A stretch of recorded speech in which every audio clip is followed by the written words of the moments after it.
Почитувани представници на медиумите, почитувани граѓани. Во исчекување на реализација на планираните проекти на ДПМН кои никако да стигнат до Струмица, вчера Министерката за култура излезе и испорача нови ветувања. Наводно, во периодот што следи во 3 фази за 3 години, со инвестиција од 11 милиони долари, ќе ја заживува киномрежата во Република Македонија. Нели, се друго е заживеано, па на граѓаните и до кино им е дојдено. Ветивте затворен базен, не го изградивте. Ветивте реконструкција на стариот театар, ништо не направивте. Сега наред и киното дојде. Но тоа не е главниот проблем.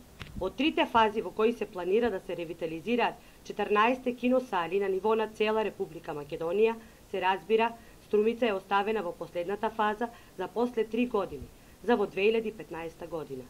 Господа од ДПМН, престанете да ги лажете граѓаните на општина Струмица. После 6 години на власт, имајте барем малку доблест и направете нешто за Струмица. Тоа што Струмица е изборно непогоден град за вас, не треба да ве прави нервозни. Кампањата почнува и завршува. За вас губитничка, за нас победничка. Сите остануваме да живееме во Струмица. Почнете веќе еднаш со тоа што со години наназад им го ветувате на струмичани. Крајно време е.